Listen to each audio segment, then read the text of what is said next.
Hey, it's Chris from the Hidden Reserve, and in today's video we're going to be doing Banking Without the Bank episode 3, and I'm going to be covering financing cars, real estate, and business equipment without banks. So we'll just dive right into things.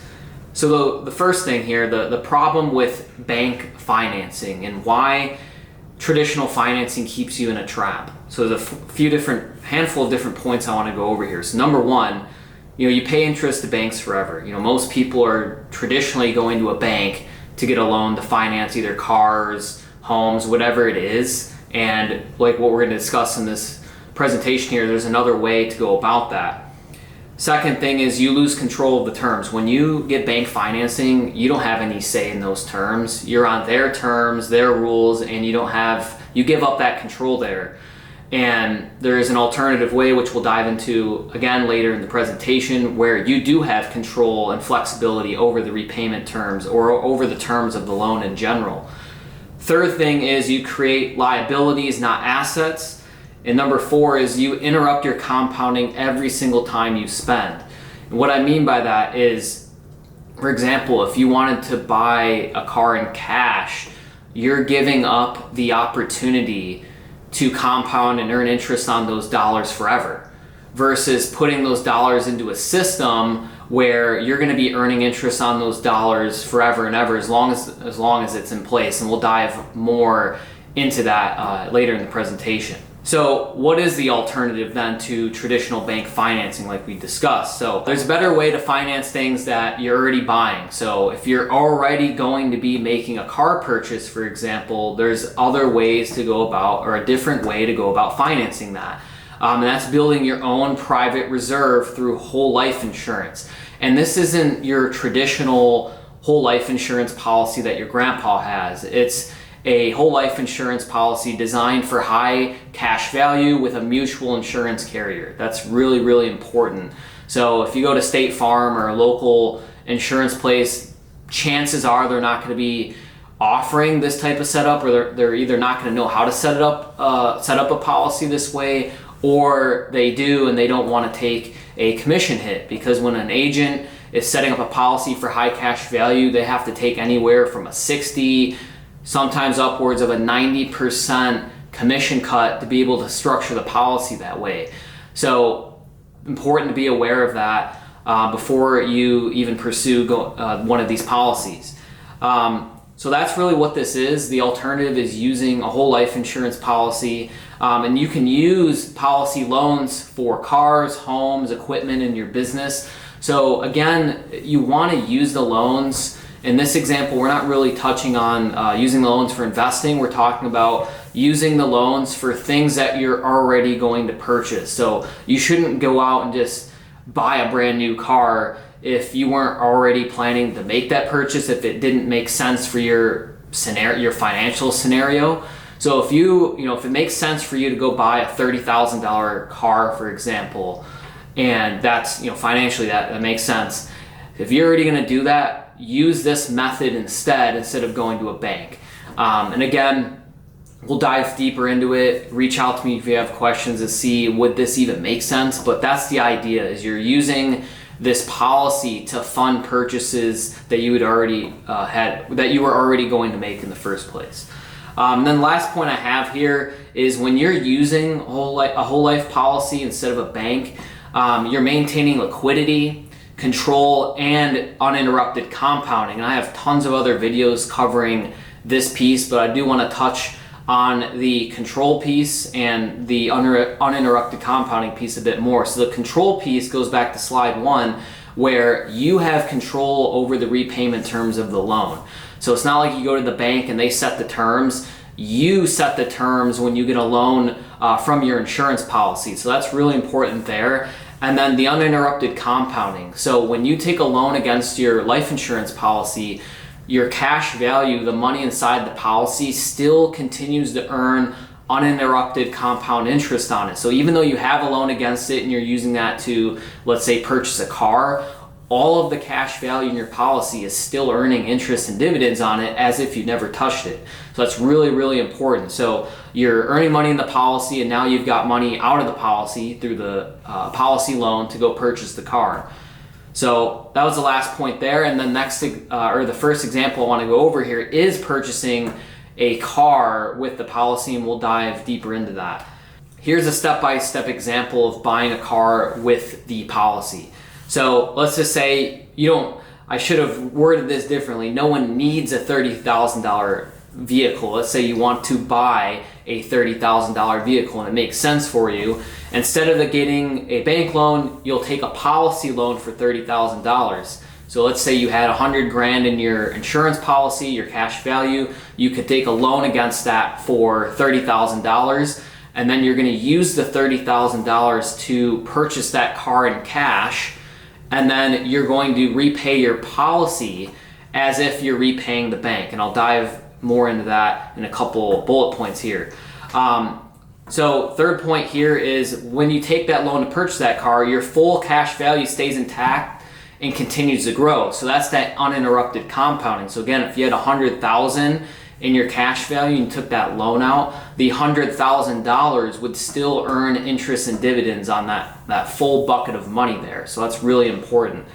Next thing is you drive the car and earn uninterrupted compound growth. So that ties into that first piece. So you buy the car, you have the car now, purchase outright, and then you still earn money in your policy. And then next point here is you repay the loan on your terms. You can do that monthly, annually, or not at all. I would advise against not repaying that loan, but technically you don't have to. So if you purchase this $30,000 car with your policy loan, you could say, hey, I want to repay that loan back over 5 years at a certain interest rate. Well, let me back up a step. The insurance carrier is going to charge interest for that loan, so it might be like 5-6%. You can decide if you want to pay additional interest on top of that as if you were getting a loan from a bank. So let's say you were going to go to the bank and they were going to charge 9% interest for that car. You could structure your loan similar. So you're saying it would be set up in a way like, okay, so insurance carrier is charging me 6% for this loan. I want to add an additional 3% on top of that, so 9%, to where I'm paying that loan back as if I got it financed through the bank, but I control the terms and I'm not locked into paying it back that way. So that's the flexibility you get from the policy loan. So again, to recap that, so you can repay that however you want. And then last thing here is when repaid, you can use the same money again and again. So the idea is when you're repaying that loan, you're recapturing that money and keeping it in your own banking system, the whole life policy, instead of giving all of that interest back to the bank and losing the opportunity to earn interest on that money forever. So that's the importance of keeping money inside of your own system and financing things with your own system that you would already be purchasing anyway. So next real world example, I want to cover real estate. So specifically a real estate down payment, if you have enough cash value in your policy, you could potentially buy properties outright, but we're just going to use this example for down payments. So let's say there's a rental property or home that requires a $100,000 down payment. You can take a loan against your insurance policy, the cash value, get $100,000 out and use that as the down payment. And the idea is, ideally you'd want to have a property that's cash flowing, so you can use a portion of that cash flow to repay that policy loan back to your policy. You don't have to do that, like you could come out of pocket to service that loan, but ideally you want to buy an asset, in this case the real estate, that's going to cash flow to a point where you can use excess cash flow to pay that loan back. So while you're doing this, you still have your policy intact, and that money in there is compounding like we discussed in the previous slide. So if you had $300,000 in your cash value and you borrowed $100,000 against that, you would still have the full $300,000 earning interest and dividends on it, but now you have that $100,000 loan to use as a down payment for a piece of property. Ideally that's cash flowing, and then you can use the cash flow to repay that loan back. And then the last thing here is you can use that money again for the next deal or pay off the mortgage faster. Next example, and the last example I want to go over, is using the loans for purchasing equipment within your business. So let's say you're in manufacturing, for example, and you need to purchase a new CNC machine. So what you could do is, same idea as the property and the car, is if the machine costs $100,000, instead of going to a bank to get that loan, if you have enough cash value in your policy, you can take a loan against that. In this case, $100,000. Use the $100,000 to purchase that CNC machine in cash, and then make loan repayments back to your policy on your terms, whether that's over 5 years, 10 years, however you want to structure that.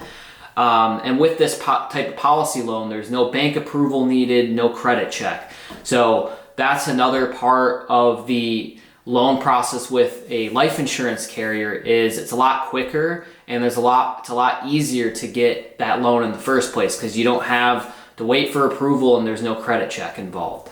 And then you can repay the loan using business revenue on your terms. So ideally, if you're purchasing like a CNC machine, you could figure out, what percentage of revenue is being generated from that machine, and then calculate that to pay back the loan, or however you want to go about repaying that. It doesn't really matter at the end of the day. And then the last thing here, similarly to before, you retain liquidity, and your policy will continue to grow uninterrupted. So key benefits of this strategy, kind of wrapping things up here, is number one, uninterrupted growth, like we've been talking about throughout the video. So your cash value keeps compounding even while you're using your money. So when you have loans out against it, your full bucket or your full cash value is still going to earn interest and dividends on it, which is super important. So, and another caveat, or the side note there, is that's why it's so important, and ideally you want to be using your policy loans for assets, for things that are going to go up in value, produce cash flow. That way you're earning money in your policy, the interest and dividends on your cash value, and you're also earning money outside the policy through a real estate property, investment property, or a machine for your business, etc. So that's really important. Second thing is the control. So you have full flexibility and control on how you can repay back the loans. There's no credit checks, no loan applications. And then again, you have the term, you have flexibility and control of the terms of that loan. Fast access to capital. So since you don't have those credit checks and there's no bank approvals, no loan application process, you can get money pretty quickly from the insurance carrier. Usually around 3 to 5 business days, you'll have that money wired to your bank account. So that's a fast way to access capital, especially if there's opportunities that you need to jump on right away. And then last thing is it increases your cash flow efficiency. So your money does double duty for you. So kind of what I touched on previously. It's going to continue, typo there, but it's going to continue to grow while your cash value, your money, is going to continue to grow while you're funding cars, equipment for your business, or properties. So final thoughts on this here is the power of controlling the banking function in your life. So the biggest takeaways here is every major purchase you're going to make, whether it's a car, equipment, a home, etc., it's either going to be a lost opportunity for you or a leveraged one. So this whole presentation here was focusing on it being a leveraged opportunity for you, not a lost opportunity. And I actually have another video in the series that you can go and watch that talks about the lost opportunity cost of paying for things in cash and such. I believe I think it's episode 2 actually of this series. So go to my channel, find that one. It's going to really deep dive on what I mean by every major purchase, either a lost opportunity or a leveraged one. So go watch that video after this one. But getting back to this slide here, when you finance things through banks, you're enriching them, not yourself. When you finance through your policy, you're enriching yourself because of what we talked previously, the control, the flexibility. You have money continuously earning in your policy uninterrupted. And then next thing is you no longer need permission to access capital. So again, it goes back to you don't need to go to a bank and wait for their approval to get a loan. If you have enough cash value in your policy, you can take that loan whenever you need it. And especially if you need to jump fast on opportunities, you have that money readily available for you. And then last point here is you've now successfully built your own private banking system that serves your business, your family, and ultimately your future. So next step on all this, if you want to learn more, you can schedule a call with me. I'll have a link in the description of this video. You could also shoot me an email. It's with 2 E's, hiddenreserve@gmail.com. And then if you have any questions, leave them in the comments below. I always check them. I can answer them there, or again, shoot me an email. But if you found this helpful, like, share, subscribe to the channel. I'll be putting, every Wednesday, I'll be putting more long form videos like this out. And then again, if this helped, just let me know what specifically this video helped with, and I look forward to talking with you soon. So again, thanks for watching. Comment below if you need anything, and I'll catch you in the next video.